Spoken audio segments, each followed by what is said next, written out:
Y vamos a ampliar este tema de la mano de Maya Numerovsky. Ella es licenciada aplicada en UBA, licenciada en matemática en UBA. Ella nos va a ayudar a comprender un poco más, pero además a anticipar lo que va a suceder aquí en la ciudad de Paraná muy pronto, vinculado a la inteligencia artificial. Maya, bienvenida. Muchas gracias por atendernos. Hola, muchas gracias por llamarme. Un placer. Bueno, simplemente para comenzar, ¿no? Y quien todavía no alcanza a comprender exactamente a qué se refiere con la inteligencia artificial, ¿cómo lo definís? Bueno, no existe una única definición de inteligencia artificial. Últimamente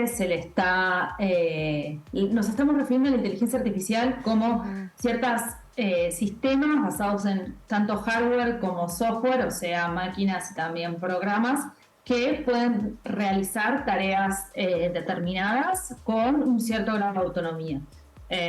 Esa definición es bastante general porque básicamente la inteligencia artificial son muchísimas cosas y que existen hace muchísimo tiempo, mucho antes que ChatGPT y todo este tipo de sistemas nuevos que estamos viendo ahora. ¿Y cómo es que surge y en qué ramas se puede llegar a aplicar la inteligencia artificial?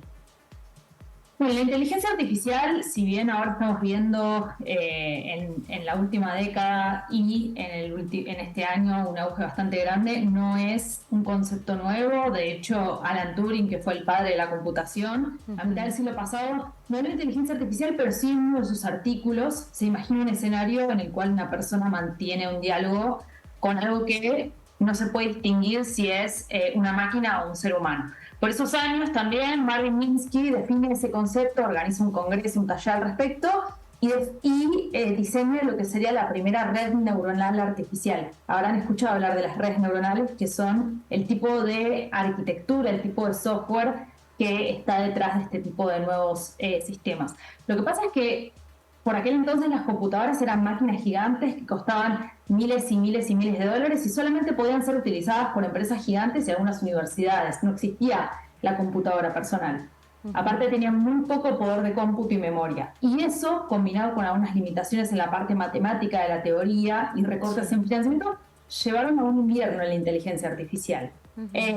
Hoy en día estamos viviendo desde los años 2000 y sobre todo a partir del 2010 un resurgimiento de esto, ¿no? ¿Y es así? ¿Se ha perdido un poco el control sobre la inteligencia artificial? Mira, yo honestamente tengo una visión un poquito distinta a la de Geoffrey Hinton. Está bueno poder también matizar. Sí. Yo creo que vamos oscilando entre personas que son extremadamente optimistas y personas que son extremadamente pesimistas, ¿no? Hay una persona que ganó el premio Turing, que sería como el máximo premio de la computación, junto con Geoffrey Hinton, que es el jefe de investigación en Meta o en Facebook, que se llama Ian LeCun, que no tiene esa misma visión que él. Geoffrey Hinton es una persona que en general le sobreatribuye a los sistemas de inteligencia artificial capacidades bastante antropomorfizadas que este tipo de sistemas no tienen, porque estos sistemas no pueden entender exactamente lo que nosotros les estamos diciendo. O sea, estos sistemas, para irnos un poquito más atrás, están entrenados en muchísimos datos de toda la Internet. ¿Eso qué quiere decir? ¿Quiere decir que están entendiendo el contenido? No saben razonar, saben poder predecir la palabra más probable que viene después de una secuencia de palabras, ¿sí? De hecho, el sistema previo a ChatGPT que había lanzado OpenAI, el producto previo se llamaba GPT-3, donde el formato no era un chat, sino una forma muy buena de autocompletar. Entonces, en vez de preguntarle, por ejemplo, ¿cuál sería la mejor receta para hacer si tengo pollo y este tipo de verduras?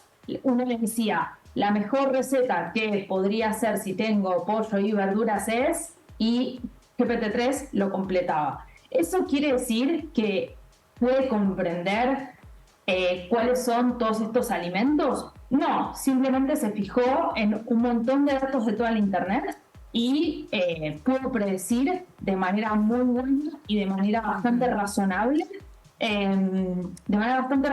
cuál era la palabra más probable en base a lo que todo Internet dijo. Eso quiere decir que puede llegar a tener muchísimos errores, que no es fiable, pero no quiere decir que pueda llegar a entender y no quiere decir que pueda llegar a rebelarse contra nosotros, como podría decir Geoffrey Hinton, ¿no? Para quienes nos están viendo y escuchando, Maya Nuberowski es licenciada en Matemática Aplicada, se desempeña como profesora en la UBA, es programadora, además de responsable en Relaciones Intercooperativas en contenidos y trabaja en temáticas vinculadas a la inteligencia artificial y va a estar en Paraná muy pronto, el 31 de mayo, porque organiza la Facultad de Ciencias de la Educación de la Universidad Nacional de Entre Ríos, un conversatorio. ¿Qué es lo que va a suceder en esa oportunidad? Bueno, en primer lugar, agradecer a la Universidad Nacional de Entre Ríos por haberme convocado. La verdad es que está buenísimo, sobre todo por charlar con personas que no tienen la misma formación, porque me parece que estamos viendo la integración de este tipo de sistemas de inteligencia artificial en la educación, en el periodismo, en un montón de otros lugares. O sea, en la cooperativa donde yo trabajo, la cooperativa ERIX, la estamos usando para cosas que están buenísimas, como por ejemplo mejorar lo que es el control de calidad a través de sistemas de visión en la industria automotriz. O sea, creo que se amplifican los riesgos que tiene este tipo de inteligencia artificial, pero también tiene muchísimos beneficios, ¿no? Porque yo en mi tesis de licenciatura lo estoy usando para poder clasificar humedales del Delta del Paraná, los sistemas de visión. Entonces, para mí está buenísimo poder charlar con los alumnos y alumnas de Ciencias de la Educación, poder charlar acerca de los beneficios, los riesgos de la inteligencia artificial, como te decía, cuál es la historia de la inteligencia artificial, cómo puede impactar en la educación y en el periodismo, cómo va a ser en el futuro, se va a integrar de manera cada vez más cotidiana a las herramientas que solemos usar. Cómo va a impactar en el mundo del trabajo, muchas otras cuestiones. Y creo que lo que sería podríamos decir, alfabetización o el entendimiento de este tipo de tecnologías en toda la sociedad y no solamente en las personas que trabajamos en matemática, en tecnología, en ciencia de datos, que no solamente nosotros lo podamos entender, sino que todo el mundo pueda familiarizarse para poder sacarle el jugo lo más posible y también usarlo de manera crítica para entender en qué puede fallar y en qué nos puede beneficiar, ¿no? Todo eso va a suceder el 31 de mayo, ese es el objetivo que tiene este conversatorio organizado por la Facultad de Ciencias de la Educación. Va a ser ahí en el auditorio Rodolfo Walsh de la facultad a partir de las 18 horas, así que bueno, hacemos extensiva la invitación a todos y Maya Nuberowski, te agradecemos muchísimo por este contacto. Te agradezco por convocarme. Un abrazo. Hasta luego. Chao, chao. Hacemos una pausa.